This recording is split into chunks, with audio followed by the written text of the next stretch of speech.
सुवर्णं प्रसन्नवदनं ध्याये सर्वविघ्नोपशान्तये अगजाननपद्मार्कं गजाननमहर्निशम् अनेकदन्तं भक्तानां एकदन्तम् उपास्महे वागीशाद्यास्तमनः सर्वार्थानाम् उपक्रमे यन्नत्वा कृतकृत्यास्तन्नमामि गजाननं शारदा शारदाम्भोजवदना वदनाम्बुजे सर्वदा सर्वदास्माकं सन्निधिं क्रियात् गुरुर्ब्रह्मा गुरुर्विष्णु गुरुर्देवो महेश्वरः गुरु साक्षात् परब्रह्म तस्मै శ్రీ గురవే నమః.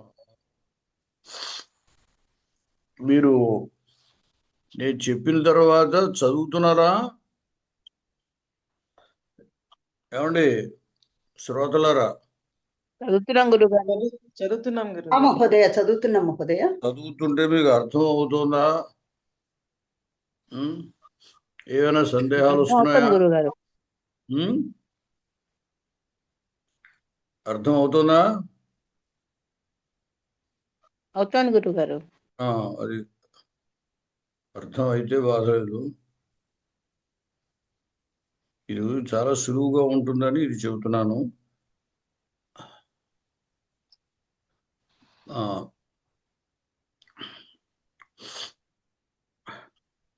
అక్కడ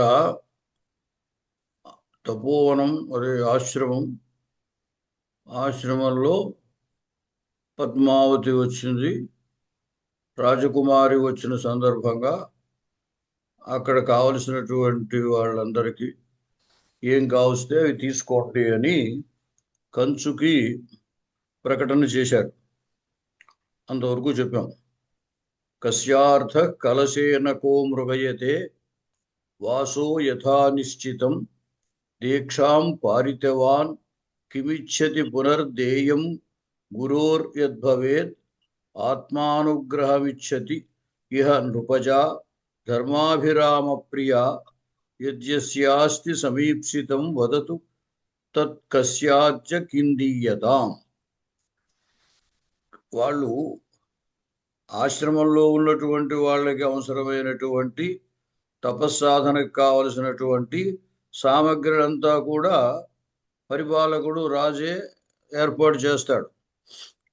అలాగే అక్కడ గురువు దగ్గర చదివేటువంటి శిష్యులకు కావలసిన ఏర్పాట్లు, శిష్యుడు విద్య పూర్తయిన తర్వాత గురువుకి ఇవ్వవలసినటువంటి ఆ దీక్ష విద్యాదీక్ష అయ్యాక గురుదక్షిణ అని ఇస్తారు. ఆ గురుదక్షిణ ఇవన్నీ కూడా రాజే కల్పిస్తాడు. అందుచేత ఈ ఆశ్రమంలోకి ఈయన ప్రకటన ఆ విధంగా చేశాడనమాట. మీకు ఏది ఏం కావాలో కలశం కావాల్సిన వాళ్ళు కలశము, ఆ విధంగా వస్త్రాలు కావలసిన వాళ్ళు, అలాగే విద్యాదీక్ష పూర్తి చేసుకుని గురువుకి గురుదీక్ష ఇవ్వవలసిన వాళ్ళు ఎవరు ఏది కావాలంటే దాన్ని అడగవచ్చు. మీ యొక్క అనుగ్రహాన్ని మా రాజకుమారి పద్మావతి కోరుకుంటోంది అని ప్రకటన చేశాడు. అప్పుడు యోగంధరాయనుడు ఆత్మగతం తనలో అనుకుంటున్నాడు, అంతా దృష్ట ఉపాయ అంటే ఇప్పుడు ఉపాయము తోచింది అని అర్థం. మాట్లాడకండి, ఎవరు మాట్లాడుతున్నారు? దృష్ట ఉపాయ అంటే ఈ యోగంధరాయనుడు ఉదయన మహారాజు, అదే వత్సరాజు అంటారు. ఆ వత్సరాజు యొక్క మంత్రి వాసవదత్తని మారువేషంలో ఇక్కడికి తీసుకొచ్చి పద్మావతి దగ్గర ఈ వాసవదత్తని ఉంచాలి అని అతని అభిప్రాయం.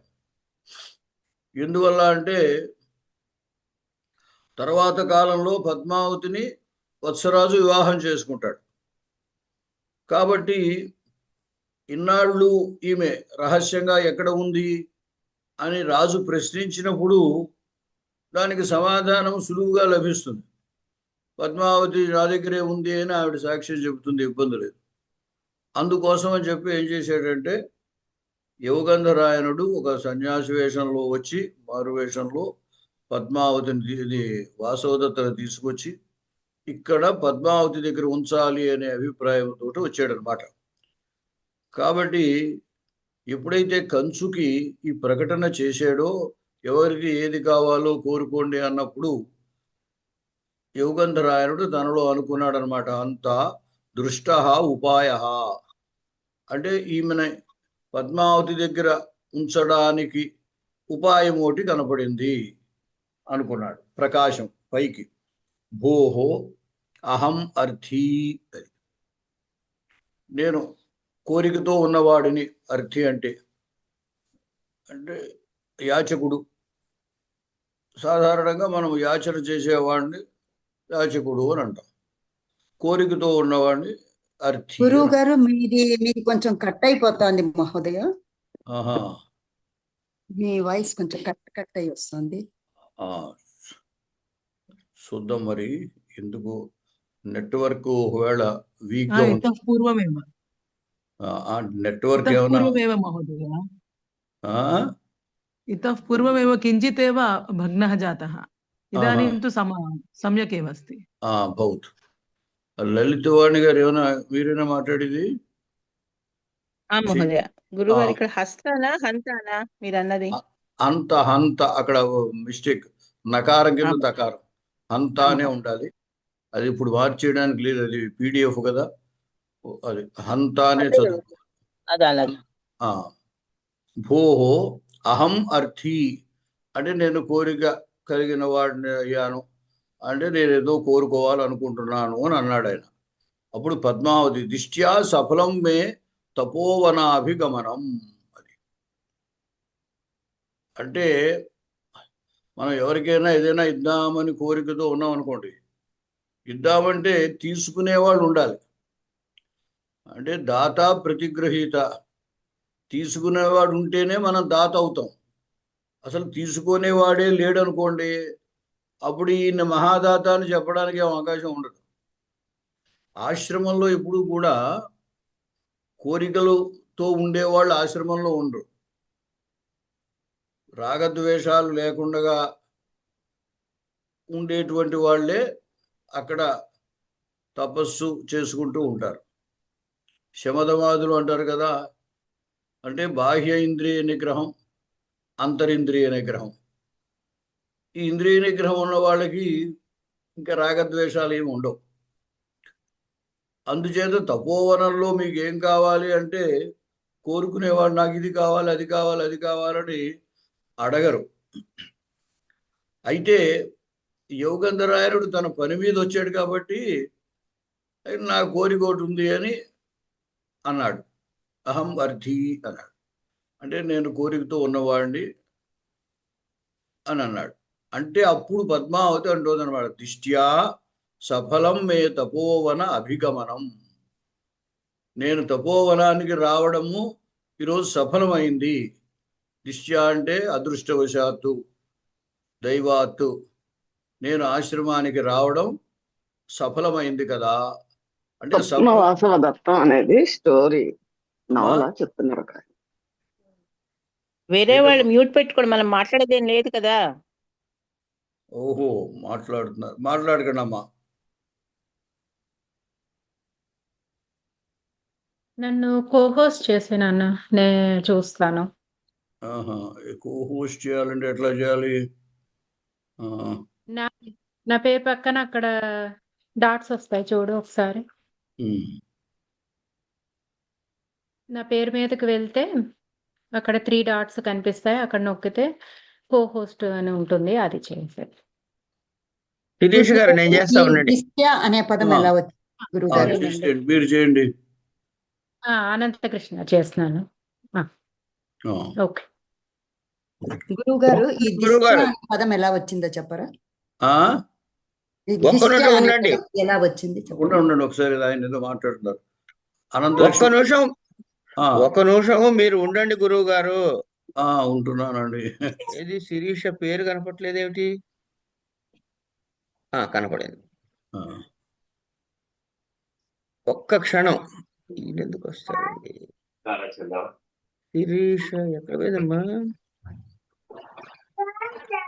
పైన ఉన్నానండి. వచ్చారు పైన కనపడ్డారు. ఓకే. శిరీష no. రేముల శాస్త్రి గారు హోస్ట్. అందరినీ మీరు హోస్ట్ ఉండి మమ్మల్ని కో-హోస్ట్ చేయించాలి. ఏం పర్లేదు, ఓకే. నేను ఆ, పారిపోయిన దిగులు లేకుండా ఉంటుందని. సరే గురువు గారు కంటిన్యూ చేయండి. Thank you. ఆ, ధన్యవాదాలు. ఎవరు ఏదో సందేహం అడుగుతున్నారు ఎవరు? అమ్మా మీరు మధ్యలో గురువు గారు మాట్లాడుకుంటే గురువు గారికి ఇబ్బంది అవుతుంది, కాదండి, పాఠం కపిలేశ్వరమ్మ ఆగుతుంది. గారు గారు గురువు గారు ఈ దిష్ట్య అనే పదం ఎలా వచ్చింది చెప్పరా? ఆ? దిష్ట్య ఎలా దిష్ట్య వచ్చింది దిష్ట్య చెప్పరా? అది అవ్యయం. అవ్యయమా దిష్ట్య? ఆ. ఒకసారి. సరే, అంటే ఏ ధాతువు నుంచి వచ్చింది మహోదయ? లేదు, అట్లా అవ్యయాలుగా ప్రక్రియ ఉండదు. సరే సరే. గురుగారు ఆ, అంతా ఎలా అన్వయించుకోవాలి గురుగారు అక్కడ? అంతా అంటే అంతా అంటే ఇప్పుడు మనకి కొన్ని అభిప్రాయాలు వ్యక్తం చేసేటప్పుడు ఆహా అని, ఓహో అని, అయ్యో అని ఇట్లా అంటారు కదా. ఆ, అలాంటి అయ్యో. పదం ఇది. అదే హమ్మయ్య అంటాం మనం, దానికి అర్థమే ఉండదు కదా. అట్లాగే గురుగారు. అదనమాట, అట్లాంటి పదం అంతే సంస్కృతంలో. గురుగారు మీరు ఒక్కసారి ఆ డిస్ప్లే షేర్ చేసి కంటిన్యూ చేసుకోండి. ఆహా, షేర్ మళ్ళీ చేయాలా? సరే, చేస్తా.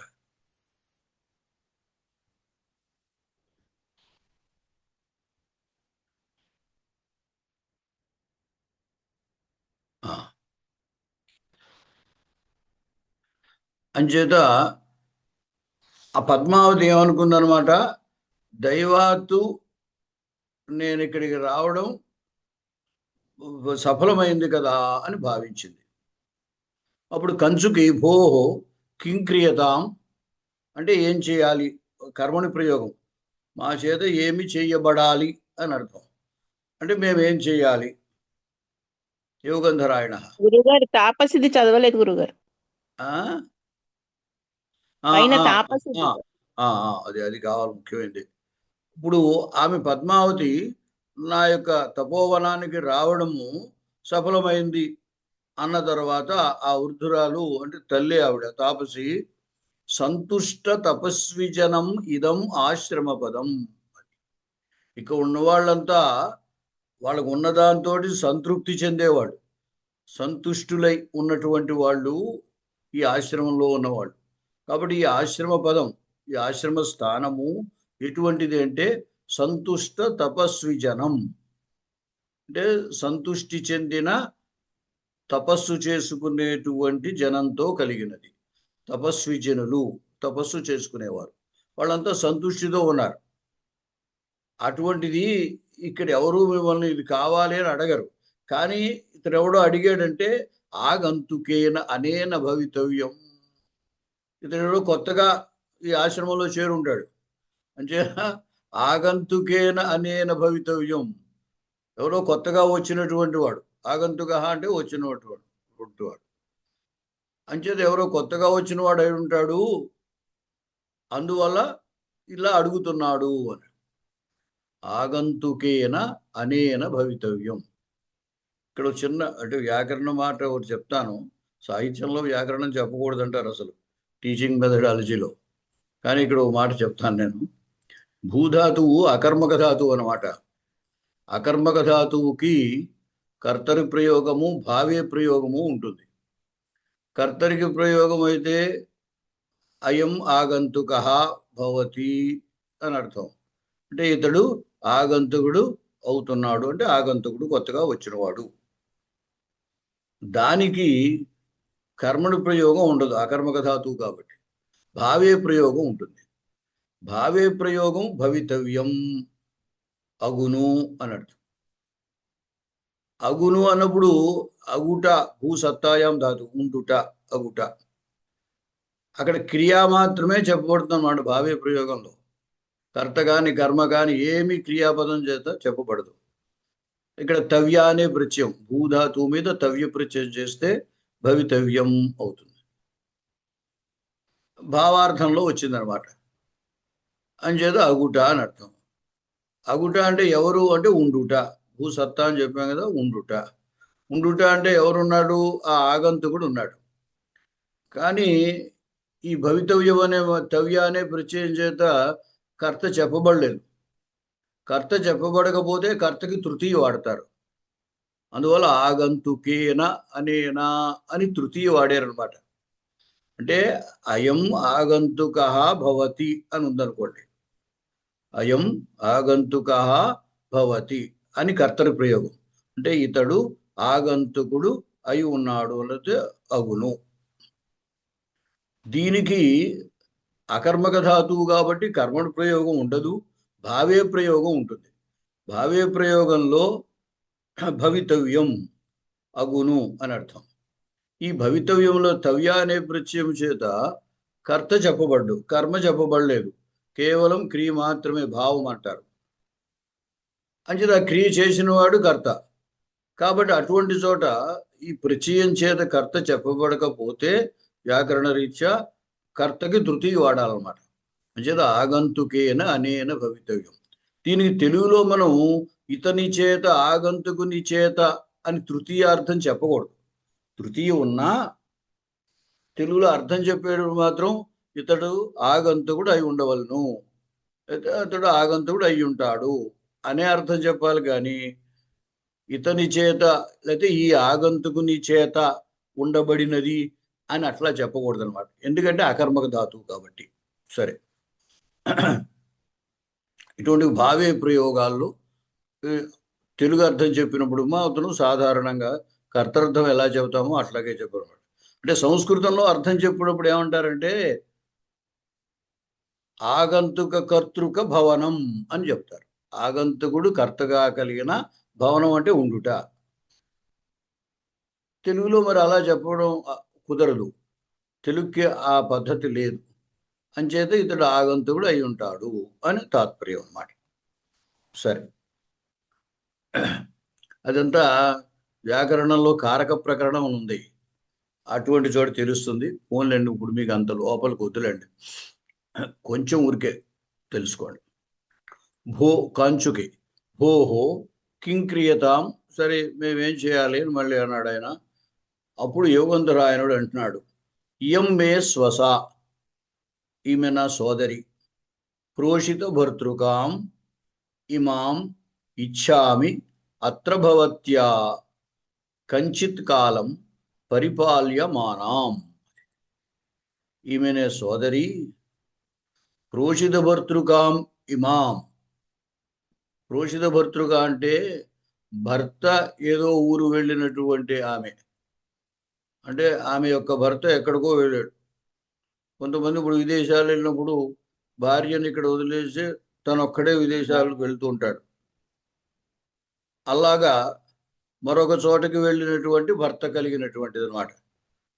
ఉషిత అంటే ఉండడం, ప్రోషిత అంటే దూరంగా ఉండడం.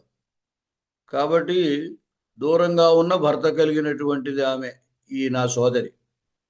ఇమాం అత్ర భవత్యా కంచిత్ కాలం పరిపాల్యమానాం ఇచ్చామి. అత్ర భవత్యా అంటే పూజ్యురాలైన ఈమె చేత, ఈ పద్మావతి చేత, కంచిత్ కాలం అంటే కొంతకాలము, పరిపాల్యమానాం రక్షింపబడేదిగా ఉండుటకు ఇచ్చామి కోరుచున్నాను. అంటే ఈమె నా సోదరి, ఈమె యొక్క భర్త ఏదో విదేశంలో ఉన్నాడు, వేరే ప్రాంతంలో ఉన్నాడు. అటువంటి ఈమెని కొంతకాలం మీ పద్మావతి రక్షించాలి, పద్మావతి చేత పరిపాలింపబడుతూ ఉండాలి అని కోరాడు. ఇయం మే స్వస, స్వశ్రు శబ్దం అరుకారాంతం, స్వస స్వసారౌ స్వసార మాతృశబ్దం లాగా.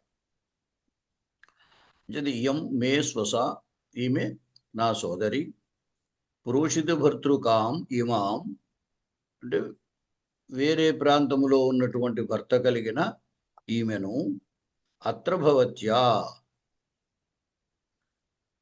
ఇక్కడ ఉన్నటువంటి అదే పూజ్యురాలైనటువంటి పద్మావతి చే కంచిత్ కాలం పరిపాల్యమానాం, కంచిత్ కాలం కొంతకాలం, పరిపాల్యమానాం పరిపాలింపబడేదానిగా ఇచ్చామి కోరుచున్నాను అన్నాడు.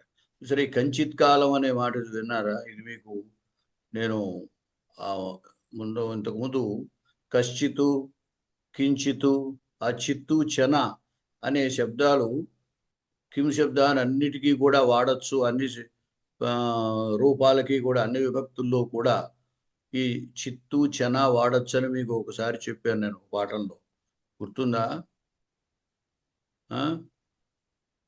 వస్తుంది గురుగారు. చెప్పారు. అక్కడ సరే అవతల కాలం, కాల శబ్దము పుంలింగము, ద్వితీయ ఏకవచనం. అందుచేత ఇక్కడ కూడా కం అనేది కిం శబ్దం యొక్క పుంలింగము, ద్వితీయ ఏకవచనం వాడాలన్నమాట. కంచిత్ కాలం. అక్కడ కాలహ ఉందనుకోండి, కశ్చిత్ కాలహ అనాలి. అక్కడ కాలేనా అన్నాం అనుకోండి, కేనచిత్ కాలేనా అనాలి. అలా వాడాలన్నమాట. అది సరే. కించిత్ అనకూడదండి గురుగారు? కించిత్ అనకూడదు అది, ఎందుకంటే కిమ్ నపుంసలింగం కదా. అది అవతలది మనకి ఏదో తెలియదు అనుకోండి, అంటే ఆ విశేషం మనకి తెలియదు, అప్పుడు కించిత్ అనొచ్చు. మహోదయ అవ్యయత్వేన అపి ప్రయోక్తుం అర్హః వా తత్ శక్యతే. అవ్యయం అయితే ప్రయోగించదు. కించిత్ అంటే అప్పుడు మనం కొంచెం అనే అర్థం చెబుతాం. అవ్యయంగా ప్రయోగించినప్పుడు కించిత్ కించిత్ అంటే కొంచెం కొంచెం అని అర్థం. అంతేగాని ఇట్లాంటి సందర్భం కాదు అది. ఎందుకంటే ఇవన్నీ అవ్యయాలే. చిత్తు, చన చేరిన తర్వాత ఇవన్నీ అవ్యయాలే. ఇప్పుడు కంచిత్ కూడా అవ్యయమే, కానీ ఆ కమ్ అనే దాని మీద చిత్తు చేరాలి, చేరేక అవ్యయం అవుతుంది. చేరక ముందు కిం శబ్దం మూడు లింగాల్లోనూ ఉంటుంది కదా. అది తర్వాత కుతః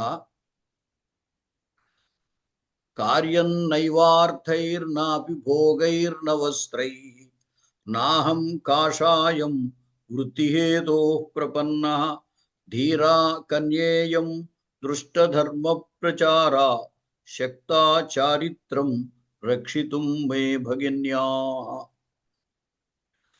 ఆయన చెప్తున్నాడు అనమాట. యోగంధరాయణుడు సన్యాసి వేషంలో వచ్చాడు కదా, పరివిరాజక వేషం కాబట్టి ఆయన ఈ విధంగా చెబుతున్నాడు.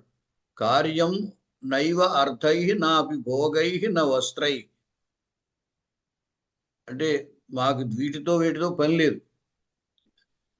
నైవ అర్థై నాపి భోగై న వస్త్రై.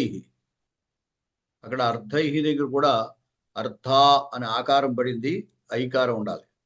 నైవ అర్థై అంటే ధనాలతో, అర్థములతో, అంటే ఇక్కడ అర్థం అంటే ధనం. ధనములతో మాకు పని లేదు. కార్యం నా పని లేదు. నాపి భోగై భోగములతో నాకు పని లేదు. నా వస్త్రై వస్త్రములతో నాకు పని లేదు. నాహం కాషాయం వృత్తిహేతో ప్రపన్న. అహం కాషాయం వృత్తిహేతో న ప్రపన్న. అంటే నేను కాషాయాన్ని ఏదో జీవితం గడపడానికని తీసుకోలేదు అన్నాడు. అహం వృత్తి అంటే జీవనం. ఇక్కడ వృత్తిహేతు అంటే జీవించడానికి కారణంగా, ఏదో సాధనంగా అన్నమాట. అంటే ఏదో మనం అనుకున్నాం కదా, బ్రతుకు తెరువు కోసం అని నేనేమి ఈ కాషాయం ధరించలేదు అంటే నిజంగానే సన్యసించిన వాడిని అని తాత్పర్యం. గురుగారు ప్రపన్న అంటే ఏంటండి? ప్రపన్న అంటే పొందినవాడు. ప్రపత్తి అంటాం కదా, ప్రపత్తి అంటే ఆశ్రయించడం, ప్రపన్న అంటే పొందడం. నేను ఈ కాషాయ వస్త్రాన్ని వృత్తిహేతు, వృత్తి అంటే ఏదో జీవనం అన్నమాట. ఆ జీవనం కారణంగా అంటే ఏదో జీవించడం కోసం మనం బ్రతుకు తెరువు అంటాం. బ్రతుకు తెరువు కోసం నేను ఈ సన్యాసాన్ని స్వీకరించి కాషాయ వస్త్రాన్ని కట్టలేదు అంటాడు. ఎందుకంటే కాషాయ దండ మాత్రేన యతి పూజ్యో నసంశయ అని మరి భారతదేశంలో ఏమిటంటే కాషాయ వస్త్రము దండము ఉన్నట్టయితే అతన్ని సన్యాసిగా అందరూ గౌరవిస్తారన్నమాట. అంచేత కాషాయ వస్త్రం ధరించినట్లయితే అతడు జీవనానికి ఎటువంటి ఇబ్బంది ఉండదు ప్రాచీన కాలంలో. అందుచేత కేవలం ఏదో బ్రతుకు తెరువు కోసం నేను ఈ కాషాయ వస్త్రం ధరించలేదమ్మా అని చెబుతున్నాడు.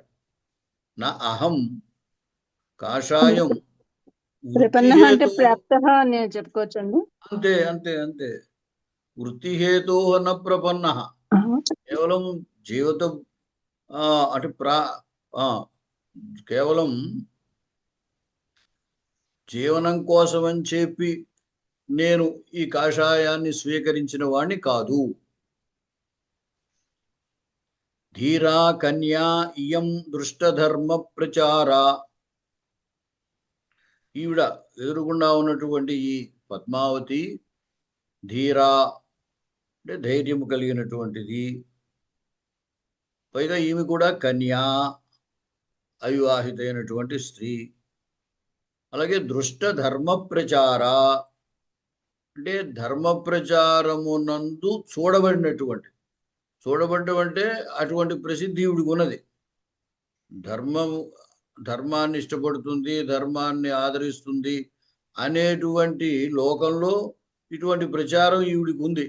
ఆ ప్రచారం నా చేత చూడబడింది అనమాట, అంటే తెలియబడింది అని అర్థం. ఇక్కడ దృష్ట ధర్మ ప్రచార అంటే చూడబడిన ధర్మ ప్రచారము కలిగినది ఈవిడ, ఎవరు? పద్మావతి. కాబట్టి మే భగిన్యాః చారిత్రం రక్షితుం శక్తా. మే భగిన్యాః నా సోదరి యొక్క చారిత్రం అంటే నడవడిని రక్షితుం రక్షించుట కొరకు శక్తా సమర్థురాలు. ఇక్కడ కన్య కాబట్టి కన్య యొక్క రక్షణాది అంతఃపురంలో బాగా ఉంటుంది. కాబట్టి ఆవిడతో ఉన్నట్టయితే నా సోదరి రక్షణకి ఎటువంటి ఇబ్బంది ఉండదు. అంతేకాకుండా ధీరా అంటే ధైర్యవంతురాలు, అంటే ఆమె స్వతంత్రంగా నిర్ణయం తీసుకోగలదు. అందుకే మీకేం కావాలో అది తీసుకోండి అని ప్రకటన చేసింది. కాబట్టి ధైర్యము కలిగినటువంటిది ఈవిడ. అంతేకాక దృష్ట ధర్మ ప్రచార అంటే ధర్మాన్ని ఆచరించడంలో అటువంటి ప్రచారము ఈవిడికి లోకంలో కీర్తి అది కలిగినటువంటి ఈవిడ. ఆ విధంగా ప్రసిద్ధి పొందింది కాబట్టి నాకు తెలుసు. దుష్ట ధర్మ ప్రచారము దృష్టమైనటువంటి, ఇంతకుముందు కూడా ఈవిడ ధర్మంగానే ప్రవర్తించింది, ఈవిడ ధర్మంగా ప్రవర్తిస్తుంది అనే సంగతి అందరికీ తెలుసు, లేకపోతే ప్రచారంలో ఉంది, అది తెలిసినటువంటి వాడిని నేను. కాబట్టి ఈవిడికి అంటే 3 విశేషణాలు వేసాడు అనమాట. ధైర్యము కలిగినటువంటిది ధీరురాలు, కన్య, తర్వాత అదృష్ట ధర్మ ప్రచార. కాబట్టి ఈవిడి దగ్గర నా సోదరి క్షేమంగా ఉంటుంది. ఎందుకంటే ధర్మాన్ని ఆచరించేటువంటి ఆవిడ కాబట్టి నా సోదరి ఎటువంటి అధర్మ ప్రవృత్తిలోకి వెళ్లకుండగా, లేకపోతే నా సోదరి పట్ల ఎవరు అధర్మంగా ప్రవర్తించకుండగా చూడగలిగినటువంటి సామర్థ్యం ఆవిడకు ఉందన్నమాట. కాబట్టి మే భగిన్యాః నా సోదరి యొక్క చారిత్రం, చరిత్ర అని కూడా ఉంది, చారిత్రం అని కూడా అవుతుంది. అంటే చరిత్ర శబ్దమే స్వార్థంలో అండనే ప్రత్యయం, ప్రజ్ఞాదిభ్యో అండని తథితల్లో ఉంటుంది. ఆ ప్రత్యయం చేసినట్టయితే ప్రజ్ఞ ప్రాజ్ఞ. ప్రజ్ఞ అంటే ఎంత అర్థమో ప్రాజ్ఞుడు అన్న కూడా అంత అర్థం. అలాగే చరిత్రం చారిత్రం నడవడిక అని తాత్పర్యం. అంటే మా సోదరి యొక్క నడవడికను రక్షించడానికి ఈవిడు శక్తా సమర్థురాలు. కాబట్టి కొంతకాలం మా సోదరిని ఈమె చేత రక్షింపబడేదానిగా నేను కోరుతున్నాను అన్నాడు. ఇప్పుడు వాసవదత్త హం. గురుగారు చెప్పండి. అక్కడ పైన ప్రోషక భర్తృక అన్నారు, ఇక్కడేమో కన్యా అన్నారు. రెండిట్లకి కొంచెం అలాగే కన్యా అనేది పద్మావతి, కన్యా ధీరా కన్యా ధర్మ ప్రచార అనేది పద్మావతికి విశేషణాలు. ఓహోహో, అర్థమైంది. ఓకే. మే భగిన్యాహ అన్నాడు కదా, నా భగిని అవునండి, నా అవును. సోదరేమో పైన పురుషుడు భర్తృకైనటువంటిది వాసవదత్త అనమాట.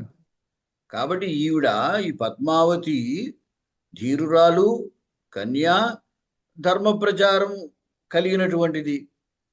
కాబట్టి ఆమె నా సోదరి యొక్క అర్థమైంది. రక్షింపగలదు అన్నాడు. వాసుదత్తహం ఇహ మాం నిక్షేప్తుగామః ఆర్య యోగంధరాయణ. వాసవదత్తుని ఇక్కడికి మారువేషంలో తీసుకొచ్చాడు. ఇక్కడికి తపోవనానికి లేదా ఆశ్రమానికి యోగంధరాయుడు ఎందుకు తీసుకొచ్చాడో ఆవిడికి తెలియదు. అంచేత ఆవిడ అనుకుంటుందన్నమాట, ఇహమాం నిక్షేప్తు కామః ఆర్య యోగంధరాయణ. పూజ్యుడైన యోగంధరాయణుడు నన్ను ఇక్కడ ఉంచాలి అని అనుకుంటున్నాడు అన్నమాట. అది నిక్షేప్తు కామః. ఈ కామః అనేది కోరుచున్నవాడు అని. నిక్షేప్తుం కామః, ఇక్కడ ఉంచడానికి కోరుతున్నటువంటి వాడు. భవతు, సరే కానీ అవిచార్యక్రమం నకరిష్యతి. అంటే ఆ మంత్రి పట్ల ఆమెకు ఉన్నటువంటి విశ్వాసం. యోగంధరాయణుడు చాలా ప్రసిద్ధి పొందినటువంటి మంత్రి అన్నమాట. ఎప్పటి నుంచో వత్సరాజు దగ్గర ఉన్నటువంటి వాడు. ఆయన మాట ప్రకారమే ఆవిడ అక్కడి నుంచి మారువేషంలో వచ్చింది. కాబట్టి ఈయనేమి ఆలోచించకుండా ఏ పని చేయుడు అని అనుకుంది. అవిచార్య క్రమం అంటే ఆలోచన క్రమం, అంటే ఇది చేస్తే ఏం జరుగుతుంది, దాని తర్వాత ఎలా ఉంటుంది, ఇట్లాంటి పరిస్థితులన్నింటినీ ఆలోచిస్తాడు. ఆలోచించకుండా ఇతడు ఏ పని చేయడు అనుకుంది. కాంచుకీయ భవతి మహతీ ఖలు అస్య వ్యపాశ్రయణ. అప్పుడు కంచుకి పద్మావతితో అంటున్నాడు.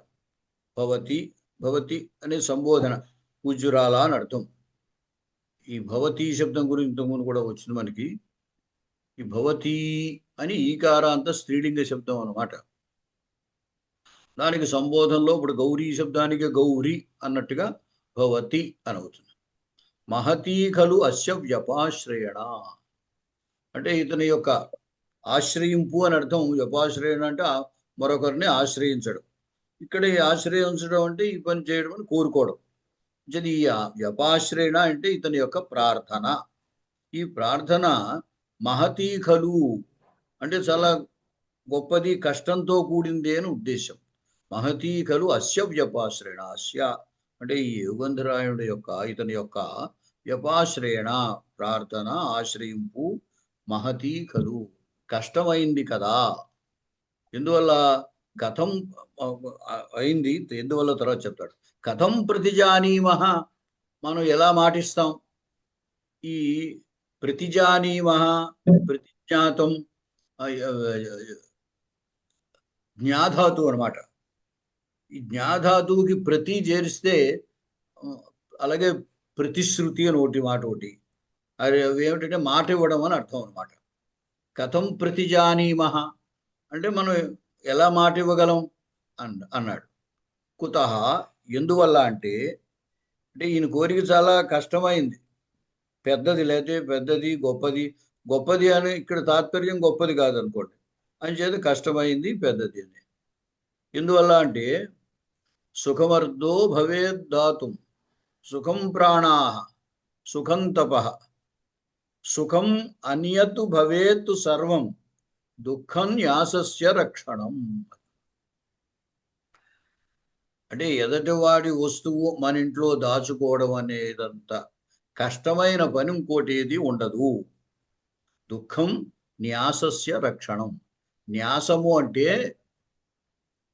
మనం చూడండి, పూర్వకాలం ఊరికి వెళుతూ వాళ్ళ ఇంట్లో ఏదైనా బంగారం వస్తుంది అనుకోండి, అది పక్కింట్లో దాచి వెళ్ళేవారు. మీరు కాస్త మేము వచ్చేదాకా జాగ్రత్త చేయండి అని.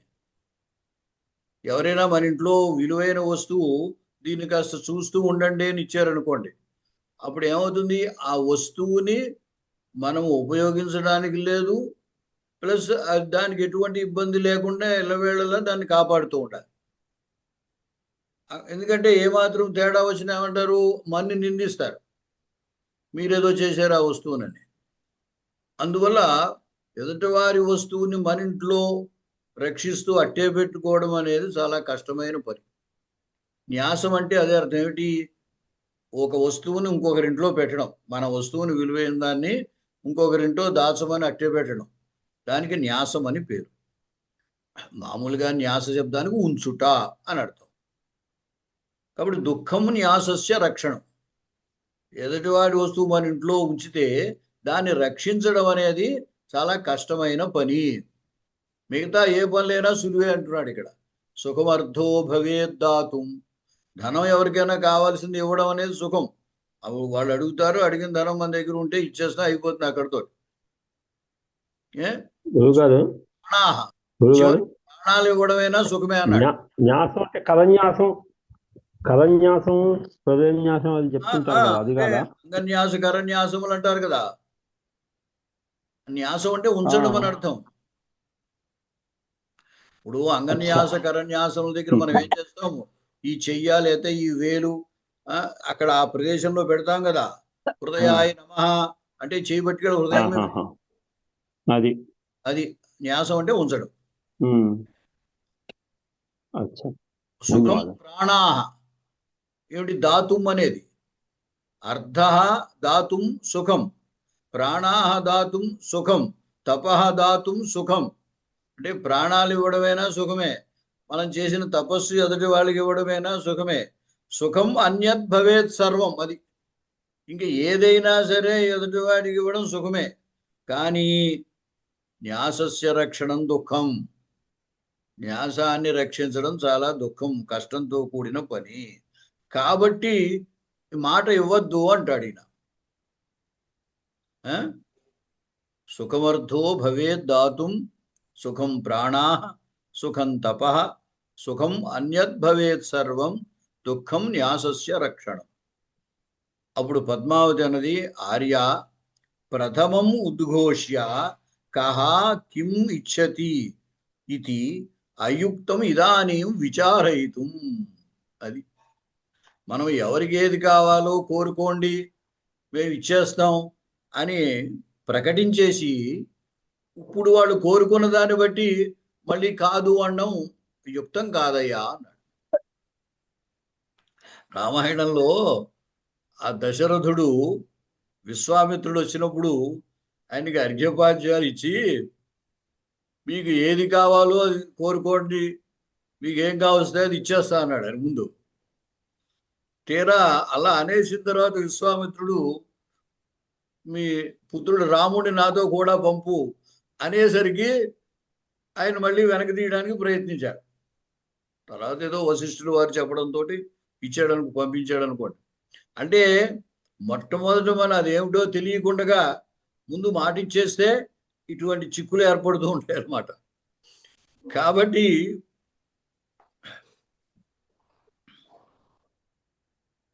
పద్మావతి ఏముందనమాట, ఆర్య ప్రథమం ఉద్ఘోష్య అంటే ముందు మనం ఉద్ఘోషణ ఉద్ఘోషణ అంటే ప్రకటన. ఉద్ఘోష్య ప్రకటించి ఎవరిని ప్రకటించాం? కహా కిం ఇచ్చతి, ఎవరు దేనిని కోరుకుంటున్నారో అది ఇస్తామని ప్రకటించాం. ఇప్పుడు అయుక్తం ఇదానీ విచారయుతం, ఇప్పుడు దాని గురించి విచారించడం యుక్తం కాదు.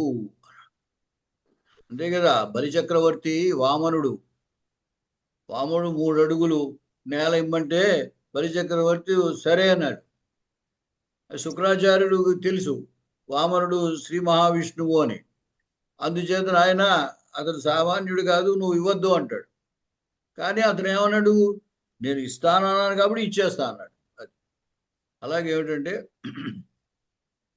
మొదట మనం ఇస్తాము అని మాట ఇచ్చేసి, ఇప్పుడు కొంతమంది చూడండి, చెప్పరా నాతో నీకు ఏ సహాయం కావాలా నేను చేస్తాను అంటాడు. అది ఏమిటో తెలియకుండా ముందే మాట ఇచ్చేస్తే తర్వాత వాడు ఏ సహాయం అడిగినా చేయాల్సి ఉంటుంది. అలాగే ఇక్కడ కూడా ఏమిటంటే ఈమె అంటోందనమాట, ఎవరికి ఏది కావాలో తీసుకోండి ఇస్తామని చెప్పి ప్రకటన చేసి ఇప్పుడు మళ్ళీ దాని గురించి ఆలోచించడం యుక్తం కాదు. యదేష భణతి తదనుతిష్టతు ఆర్యః. ఆయన చెప్పినట్టుగా మీరు చేయండి అని ఈయనకి కంచుకి చెప్పేసింది అనమాట. అంతే కదా, మరి ఆయనే కదా అంతఃపుర వ్యవహారాలని చూసేవాడు. కాబట్టి ఆమె రక్షణ బాధ్యత మీరు చూసుకోండి అంటే అతను చెప్పినట్టుగా మా రక్షణలో ఆమెను అట్టే పెట్టండి అని అర్థం అనమాట. యత్ ఏషః భణతి, ఇతడు అంటే యోగంధరాయణుడు, భణతి అంటే కూడా చెప్పడం అని అర్థం, మాట్లాడటం. కాబట్టి ఇతడు ఏం మాట్లాడుతున్నాడు అంటే ఏం అడిగాడో తదు అనుతిష్టతు ఆర్యః, దాన్ని మీరు అనుసరించండి అంతే. కాంచుకీయ అనురూపమేతతు భవత్యా అభిహితం, అంటే మీరు చెప్పింది మీ హోదాకి తగ్గట్టుగా ఉంది అని తాత్పర్యం. మీరు మగధరాజు యొక్క కూతురై ఉన్నారు, లేదా ఇప్పుడు దర్శకుడి యొక్క సోదరి చేత రాజకుమారిగా మీరన్న మాట మీకు తగినటువంటిది, యోగ్యమైనది అన్నాడు. రూపస్య యోగ్యం అనురూపం అని అంటారు. రూపానికి తగినది అని. రూపం అంటే ఇప్పుడు రాజకుమారిగా ఉంది కాబట్టి ఆ రాజకుమారి హోదాకి తగినట్లుగానే మీరు మాట్లాడారు అని తాత్పర్యం అనమాట. భవత్యా అభిహితం, అభిహితం అంటే చెప్పబడినది అని అర్థం. ఇప్పుడు గమ్ముని హితం అనే మాట చూసి మనం హితం అనే మాట లోక వ్యవహారంలో వాడతారు కదా, అది అనుకుంటారు. ఈ ధా అనే ధాతువుకి హి అనే ఆదేశం వస్తుంది వ్యాకరణంలో. అంచేత అభిహితం అంటే మాట్లాడము, అభిధానం, అభిధానం అంటే మాట్లాడడం. ఆ ధాకే హి రావడం చేత అభిహితం అయిందనమాట, అంటే పలుకబడినది అని అర్థం. చేటి చిరంజీవతు భర్తృదారిక ఏవం సత్యవాదిని. ఆ పద్మావతి పక్కన ఉన్న చెలికత్తు అంటోందన్నమాట, ఈ విధంగా సత్యాన్నే పలికేటువంటి రాజకుమారి చిరంజీవతు అంటే చిరంజీవిగా ఉంది. భణతి అంటే ఏంటి గురుగారు? అదే చెప్పే కదా, మీరు చెప్పిన తర్వాత అడుగుతున్నారు. భణతి లేదు అంటే గురుగారు, కట్ అయింది గురుగారు నాకు వాయిస్ మధ్యలో. భణ అంటే పలకడం, భణతి అంటే పలుకుచున్నాడు అని అర్థం. ఎత్తు ఏషః భణతి, ఇతడు ఏమైతే పలుకుతున్నాడో తదు అనుతిష్టతు, దాన్ని మీరు ఆచరించండి అన్న. అనుష్ఠానం అంటే ఆచరించడం. అనుష్ఠానంలో అను తర్వాత ఉన్నది స్థాధాతు అనమాట. ఆ స్థాధాతువుకే వర్తమాన కాలంలో తిష్టతి అవుతుంది. కాబట్టి అనుతిష్టతి అంటే ఆచరించుట అన్నట్టు. ఇక్కడ లోటు అనుతిష్టతు, కాబట్టి ఆచరించండి అన్నట్టు. ఏకవచనం అయితే ఆచరించు అని అర్థం అనుకోండి. ఆర్య అంది కదా, అందుచేత ఆచరించండి అంటున్నాను. తర్వాత తాపసి చిరంజీవతు భద్రే, ఆ వృద్ధురాలు కూడా ఆయన చిరంజీవతు అని ఆశీర్వదించింది అనమాట. భద్ర కూడా, ఇది కూడా అంటే మంగళకరమైనది, కళ్యాణప్రదమైనది, అటువంటి ఉద్దేశంలో భద్ర అని వాడతారు. రామభద్రుడు, ఆయన దశరథుడు రాముణ్ణి రామభద్ర అని పిలిచేవాడు. అంటే మనకంటే చిన్నవాళ్ళని వాళ్ళు సుఖంగా మంగళకరంగా లేకపోతే శ్రేయస్సుతో ఉండాలి అనే ఉద్దేశంతో చెప్పే మాట అనమాట. భద్రము అంటే మంగళము, శుభము. పద్మావతిని ఆశీర్వదిస్తున్నారండి. వాసవదత్తని కాదు, పద్మావతిని. తాపసి ఆ వృద్ధురాలు పద్మావతిని ఆశీర్వదిస్తోంది. ఎందుకు ఆశీర్వదిస్తోంది?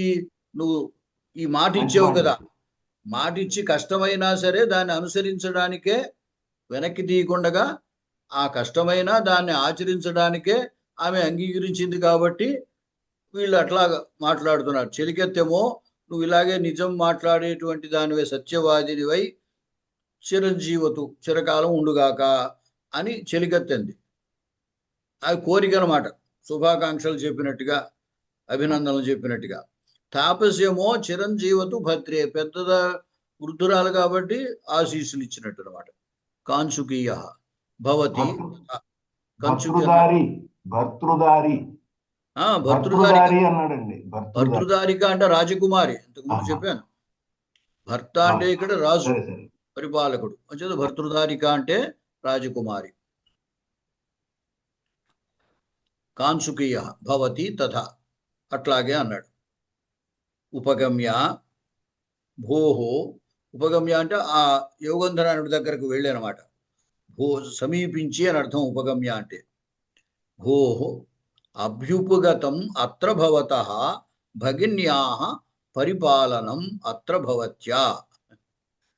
ఇద్దరూ కూడా అత్ర భవత్యా. అత్ర భవతః అంటే పూజ్యుడమైనటువంటి నీ యొక్క, యోగంధరాయణుడితో అంటున్నాడు ఈ కంచుకి. అత్ర భవతః పూజ్యుడమైనటువంటి నీ యొక్క భగిన్యాః సోదరి యొక్క పరిపాలనం రక్షణము అత్ర భవత్యా అంటే పూజ్యురాలైన మా పద్మావతి చేత అభ్యుపగతం అంగీకరింపబడినది. అభ్యుపగతం అత్ర భవతః భగిన్యాః పరిపాలనం అత్ర భవత్యా. అత్ర భవతి ఈ శబ్దానికి తృతీయ అత్ర భవత్యా అంటే పూజ్యురాలైన ఈమె చేత. ఈమె ఇక్కడ పద్మావతి. పద్మావతి చేత, మా రాజకుమారి అయిన పద్మావతి చేత అత్ర భవతః, ఇక్కడ భవత్ శబ్దం యొక్క షష్ఠి, పూజ్యుడవైన నీ యొక్క భగిన్యాః సోదరి యొక్క పరిపాలనం రక్షణము అభ్యుపగతం అంగీకరింపబడింది. ఈ సోదరిని కొంతకాలం రక్షించాలన్నావు కదా, ఆ రక్షణ బాధ్యత మా రాజకుమారి స్వీకరించింది అని చెప్పాడు యోగంధరాయణుడు. అనుగృహీతోస్మి అత్ర భవత్యా అది అంటే పూజ్యరాలైన ఈమె చేత నేను అనుగ్రహింపబడినాను. వత్సే ఉపసర్ప అత్ర భవతి. అవి ప్రతిసారి వత్సే ప్రతిసారి అత్ర అత్ర ఎందుకంటున్నారండి ఇక్కడ? అదే చెప్తున్నారు. అది ఫ్రేజ్ అని చెప్పాను మీకు మొట్టమొదటిలోనే. అత్ర భవాన్ అత్ర భవతి అంటే పూజ్యురాలు అని అర్థం. ఈ అత్ర అంటే ఇక్కడ అని అర్థం కాదు. అత్ర భవాన్ తత్ర భవాన్ అత్ర భవతి తత్ర భవతి ఈ శబ్దాలు ఆ రెండు, అత్ర అనేదిను భవత్ శబ్దమును, ఈ రెండు కలిపి ప్రయోగిస్తే పూజ్యురాలు పూజ్యుడు అని అర్థం, గౌరవింపదగిన వాడు అని అర్థం. కాబట్టి అత్ర భవతి అంటే పూజ్యురాలైన ఈమెను అని అర్థం. అత్ర భవత్యా పూజ్యురాలైన ఈమెచే. సరే. వత్సే యోగంధరాయుడు వాసవదత్తతో అంటున్నాడు. అమ్మాయి అంటాం కదా మనం, అలాగా వత్సే ఉపసర్ప అత్ర భవతి అంటే పూజ్యురాలైన ఈమెను, ఈమెనంటే పద్మావతిని ఉపసర్ప సమీపించు.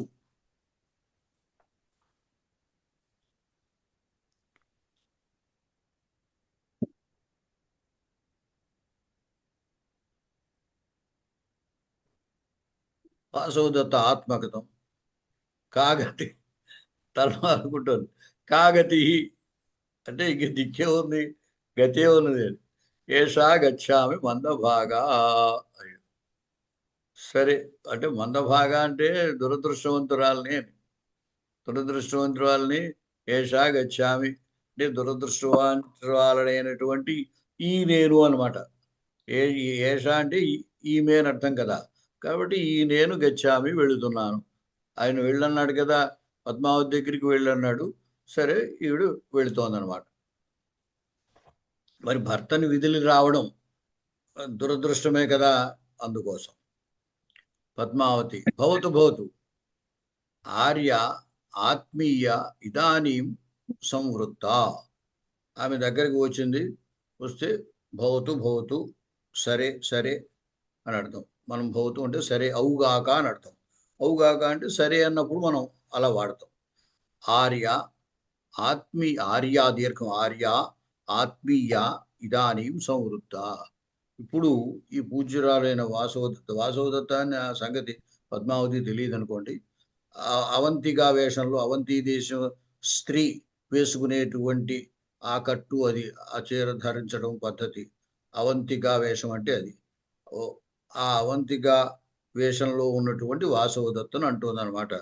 పూజ్యురాలైనటువంటి ఈమె ఇదానీం ఇప్పుడు ఆత్మీయ సంవృత్త, నాకు చాలా ఆత్మీయురాలైంది.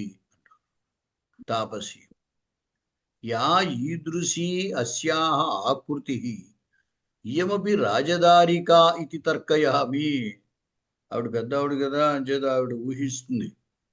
ఆవిడ ఏమంటుందంటే వాసవదత్తను చూసి, యా ఈదృశీ అస్యాః ఆకృతిః ఇయం, ఆకృతి ఈమె యొక్క ఆకారం, ఇటువంటి ఈమె యొక్క ఈ ఆకారం ఏదైతే ఉందో అది ఈమెపి రాజదారిక, దానివల్ల ఈమె కూడా రాజకుమారి అని నేను భావిస్తున్నా. తర్కయామి అంటే ఊహిస్తున్నాను. యా ఈదృశీ అస్యా ఆకృతి, ఇటువంటి ఆకృతి, ఏ ఆకృతి అయితే ఉందో ఆ ఆకృతి అని తాత్పర్యం. అంటే ఇటువంటి ఆకృతి అంటే ఆమెను చూసింది. వాసవదత్తను చూడగానే, వాసవదత్త వేషం అంటే ఏదో వేషం వేయచ్చు, కానీ సహజంగా ఉన్నటువంటి భావాన్ని మార్చలేరు కదా. కాబట్టి ఆమె రాజకుమారి కాబట్టి ఆ రాజకుమారి యొక్క లక్షణం ఆమెలో ముఖంలో కనపడుతుంది. వేషం అంటే అది వేసింది కానీ. అంచేత ఇటువంటి స్వరూపాన్ని చూస్తుంటే ఈమె కూడా రాజకుమారి ఏమో అని నేను ఊహిస్తున్నాను అంది. చేటి సుష్ఠు ఆర్యాభణతి అహమపి అనుభూత సుఖా ఇది పశ్యామి. మీరు బాగానే మాట్లాడారు, సరిగానే చెప్పారు. నేను కూడా ఈమె సుఖాలన్నీ అనుభవించి వచ్చినదిలాగా, అనుభూత సుఖ అంటే సుఖములను అనుభవించినటువంటి దానిగా నేను కూడా చూస్తున్నాను అని అందనమాట. సరే, ఇక్కడికి ఆపుదాము. టైము మళ్ళీ ఆయనకి పాఠం ఉంది, తర్వాత ఇంకో క్లాసు. ఉపసర్ప అంటే సర్ప అన్నది ఎలా మహోదయ? సర్పం అంటే సర్పమే, కానీ ఉపసర్పణం అంటే సమీపించడం. ఎందుకంటే సృప్పు ధాతు, సృప్పు గమనము అని అర్థం. ఉప అంటే సమీపము అని అర్థం. అంచేత ఉపసర్పతి మనం వర్తమాన కాలంలో వాడితే ఉపసర్పతి అంటే సమీపించుచున్నాడు. అదే లోటులో మధ్యమ పురుష ఏకవచనం ఉపసర్ప, సమీపించు, దగ్గరకు వెళ్ళు అని అర్థం అన్నమాట. అది ధన్యవాదాలు మహోదయ. సుష్టు అంటే ఏంటి మహోదయ? బాగా, సుష్టు భణితం అంటే బాగా మాట్లాడు. సుష్టు అంటే బాగా, ఇది కూడా అవ్యయం. బాగా మహోదయ. ఇక్కడ ఉందాం ఇంకా. ధన్యవాదాలు మహోదయ. నమస్తే.